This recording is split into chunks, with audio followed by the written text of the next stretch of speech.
Hello and welcome. Thanks for popping in. If you are new here, please give a like and subscribe. Comment below with any topics you'd like me to cover, and hit that notification bell if you find this content helpful. You will be notified of the next video release.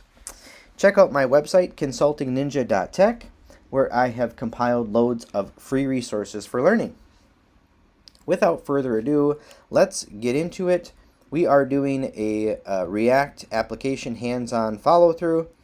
If you are new to React, warm up your fingers and grab a hold of your seat, because we're about to jump in. I'm going to be using Vite to initialize this and serve this. If you are not familiar with Vite, watch the video popping up in the top right-hand corner of your screen, and I talk about why I will not use Create React App anymore. But jumping in, let's get into our whatever folder you'd like and do an npm create Vite at latest, and then we'll call this React Tic Tac, and we'll leave the package name the same, and we're going to be choosing a React application. One of the awesome features of Vite, many frameworks supported, and TypeScript built in if you need it. Let's just keep regular JavaScript and go into our newly created React project folder, React Tic Tac, and do an npm install to install the modules for React. Once we have that going, we can do an npm run dev, and that will quickly fire up our development server, and our application will now be running on localhost 5173. With those steps completed, let's jump right to the code editing. If you pull open the folder hierarchy in your IDE using whatever you'd like, let's go into source, and this is what a Vite application looks like. It's pretty bare bones, but that's good. So we can get rid of this assets. We're not going to be using that. And we can come into the CSS app.css file and delete everything but root.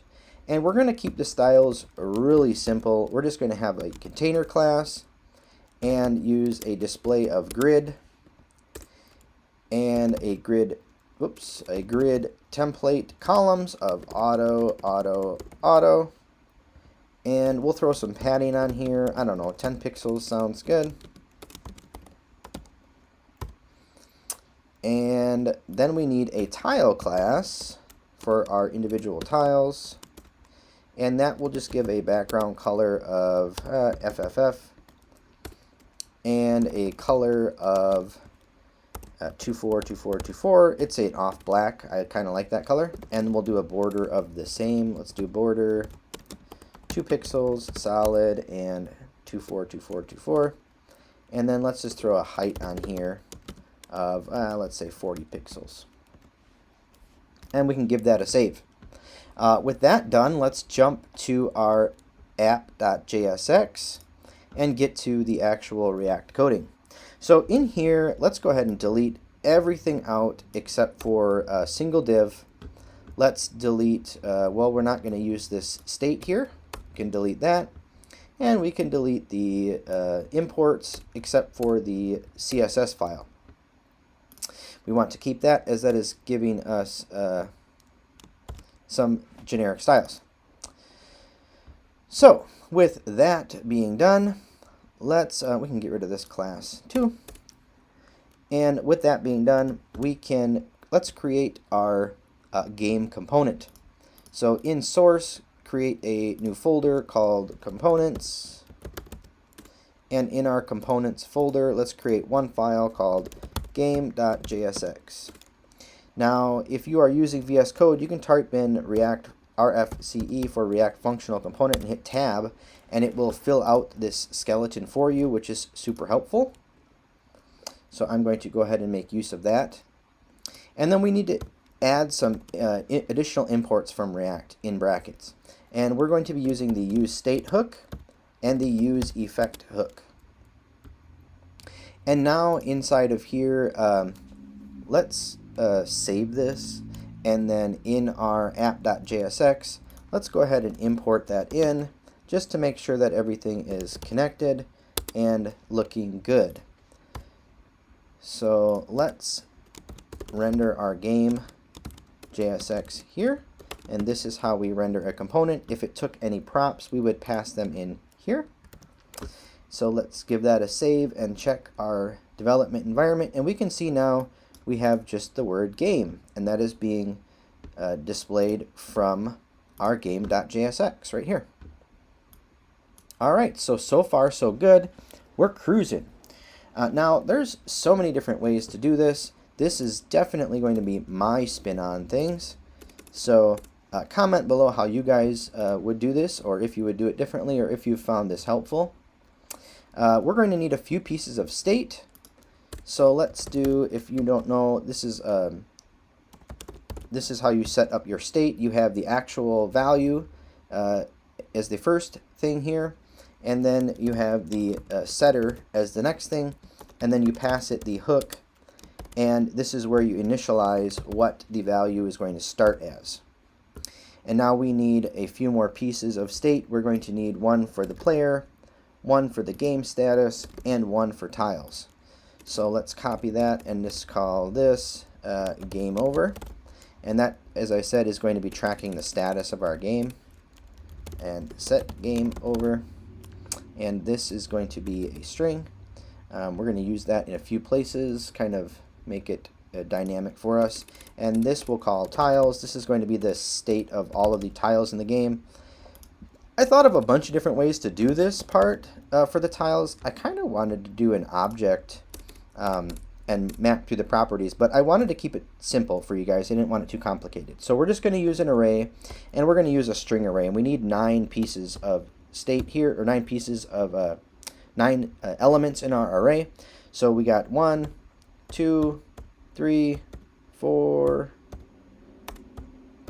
5, 6, 7, 8, and 9. Let's double check. 1, 2, 3, 4, 5, 6, 7, 8, 9. Perfect. So now we have one element in the array for each tile. And typically in a component like this, especially a game, we're going to want a way to reset it. So let's create a reset function, and we'll just do that as creating this const.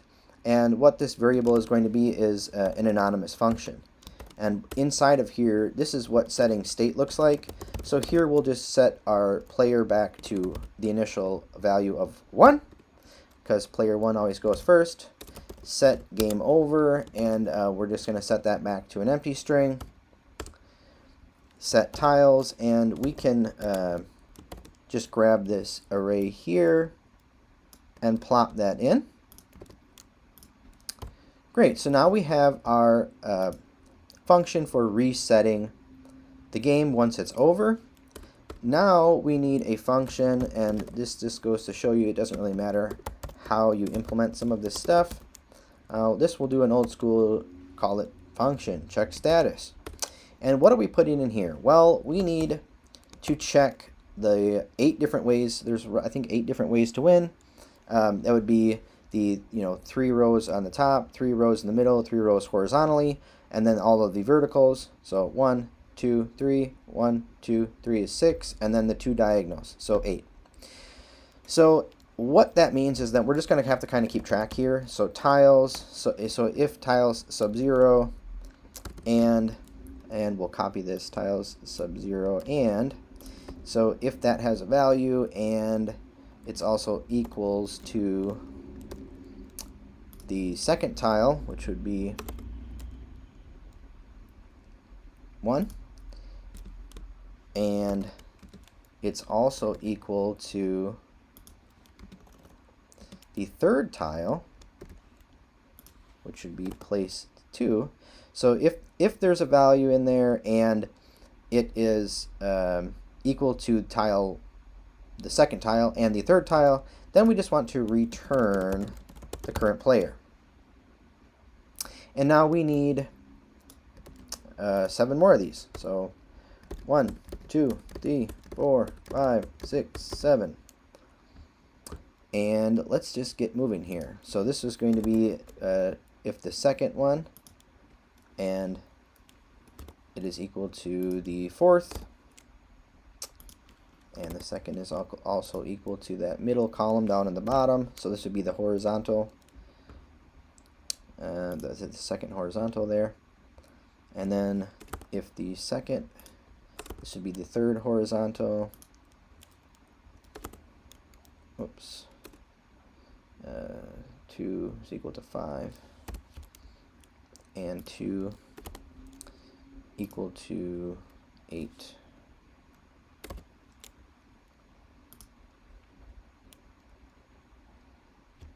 Oops. 0, 1, 2, and 0. I'm going to keep that as 0. 0 equal to 3, and 0 equal to 6. And we'll just leave that as another 0, and we're looking for 4. So if it's equal to 4, and if it's equal to and 8, this would be one of the diagonals. And then let's see, 3, and 3 equal to 4, and 3 equal to 5. This is going to be one of the horizontals. 3, 4, and 5. And then we got 6 and 6. This is going to be the last horizontal. 6 equal to 7, and 6 equal to 8. And then our last diagonal here, 2, and 2 equal to 4, and 2 equal to 6. All right, and then we need to check to see if all of the squares have been selected but nobody won. So all of the things that we just checked for would be all of the ways to win, but we also want to check to see if it's a tie and that there is no winner. So to do that, let's just do a filter on tiles. Whoops, you got to have a equal sign here. Tiles.filter. And what we want to filter, whoops, I don't want the parentheses for a filter. Tile, and whoops, tile, and tile equal to empty string. And let's just count that. See how many it returns of that. And then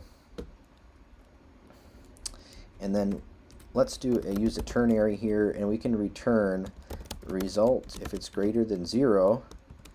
Then we know that there's still some empty spots left. If it's not, then we'll return no winner.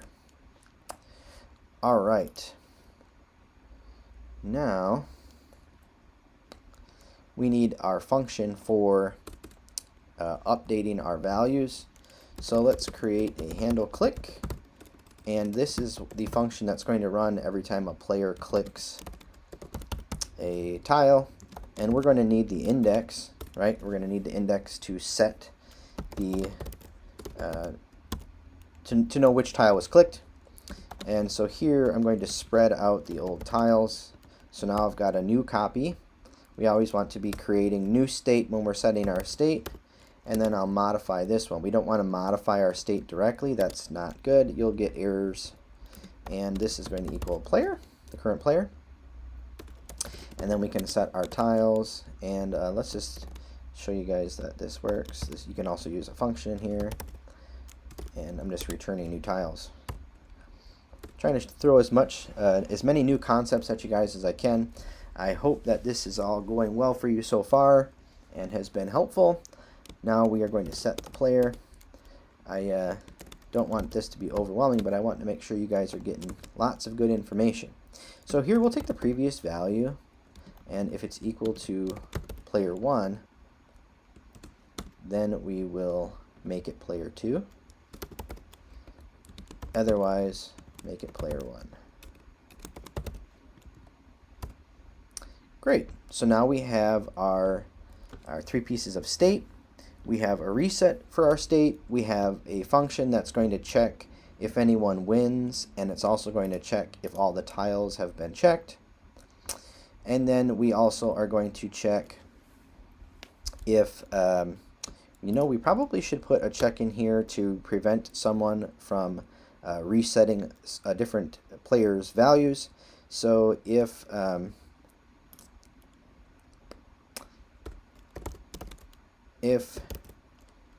new tiles sub index is not equal to empty string, then we'll just return, right? If someone's already put a value in there, let's just bail out. Okay, so down here we're going to need an upper div, and inside of this div we're going to do some conditional rendering, and I'm going to show you guys a few different ways. Here's where we're checking the status of our game, and so if that game over and we're setting that, that's where we're checking that game over. Well, actually I'll show you where we're going to set that in just a minute, but this is where we're doing the actual check, and then I'll show you guys. We're going to put the thing that is running that function into a use effect. So here, let's do some conditional rendering, and if that variable, that piece of state, it's still an empty string, then we're going to do this double and. We're going to render an h1, and inside of here we're going to put some brackets, and then we're going to use a string literal so that we can add a variable in here and say it is player space $ brackets player turn. So this and, so if this evaluates to true, then this last part will always be true as well, because if true and then this will be returned. So we're going to need 3 more of these, so let's copy, paste. So if it's no winner, if game equals no winner, then we want game over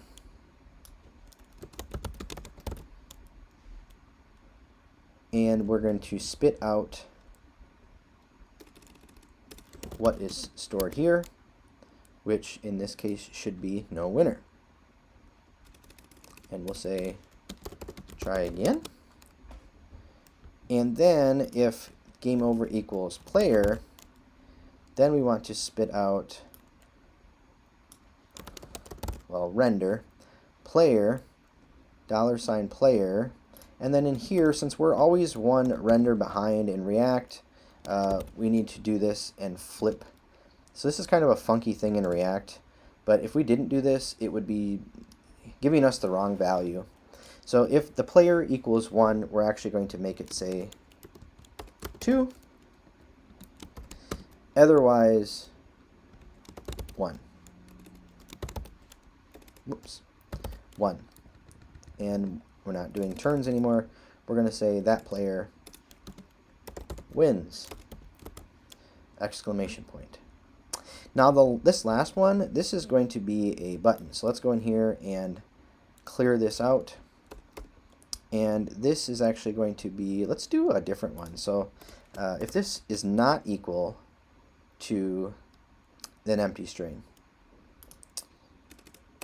and I'll show you guys how you can use the ternary to do this same sort of thing. So if this is not true, or if this is true, sorry, then we're going to render out a button. And it needs an on click. And what we're going to pass in here is an anonymous function that runs our reset. And we'll just say reset. Otherwise, no. So these are 2 different ways of doing conditional rendering. You can do the and, you can do the ternary. So if you do the and, you don't need to do the the optional, render the other thing, which in this case is nothing. Tell me guys in the comments what you guys think of this. I keep hearing rumblings of this one better than the other, but I haven't been able to determine that for myself just yet. I'm not sure that there's any truth to that. But what do you guys think? Someone's saying something about if it's undefined, but if this is undefined, this will not evaluate the true then, so I'm not sure what that person was talking about. Alright, so we need another div, and this one's going to have a class name of container. This is going to be our main container here, and what we're going to render out inside of here, we're going to do some more conditional rendering, is the tiles. So we're going to do tiles.map, and what that map takes is a function, and that function is going to take each tile and return, and we're going to return a div, and inside of the div just a p tag with some text. So on the div, what we're going to need is a key, because when you're rendering out a list of things, React needs some sort of way to know which one it's actually rendering. So let's go ahead and add the index on there. A map always is the first parameter. The first parameter is the thing that a single item of the thing that you're rendering over, and then the index of where that item's at. So that's a little helpful tip for you guys. So we have a key on here, and we need a class name of tile, and then we need an onClick. And what this is going to have is an anonymous function that runs our handle click. And we need to pass in that index as well so that we know which one in that array that we're at. Now inside of the P, let's just render out tile, and if it's equal to player 1, then let's do the X, because we're playing tic-tac-toe.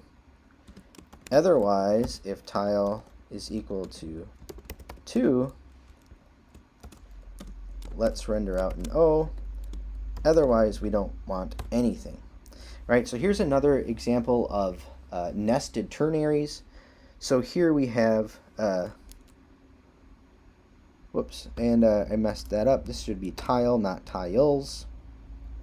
Tiles is the array, and a single tile is what we're mapping, is what we're going to have here. So if the tile is equal to 1, then we do an X. Otherwise, we check if it's equal to 2. Otherwise, nothing. Alright, so the last thing I want to point out is that if we were to just leave this as is, because React is kind of that one render behind, we need to do something special here. Okay? We need to tell React every time that the tiles array changes, we need to check the status of the game again.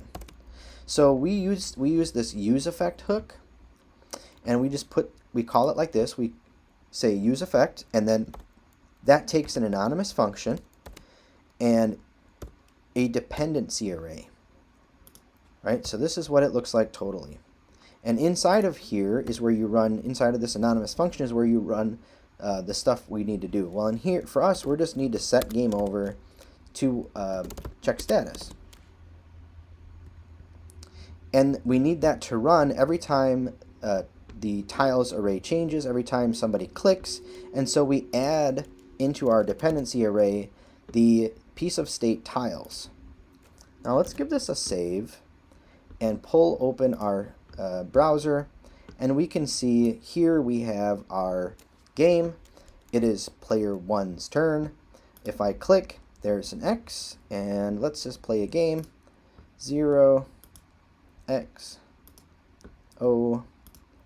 Player 1 wins. I did it. I win. Woohoo! And then our reset button.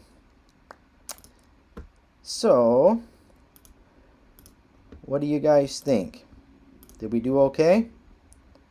Let me know in the comment section below. I hope you have found this helpful. If you wanted to take this a step further, you could take what we're rendering out here and extract this to another component and call it tile. So you could create another component inside of your components folder, call it tile, and it would essentially render out the same stuff, just pulled one level out, and then you'd import it up here, and then render a list for every tile. You would render out a tile component, and you'd pass in all of these things as props to that tile. So give me a comment, give me a thumbs up if you liked this. Hopefully you found this to be easier to follow than the other class tutorials. Nobody's writing class components anymore, so don't do that. Write functional components. And I hope that you guys have enjoyed this video. Don't forget to give a thumbs up, subscribe, and check out my website, consultingninja.tech, where you can check out the resources, message me directly with questions, and hit that notification bell, click, click, click, if you would like to see the next video. Have a great day.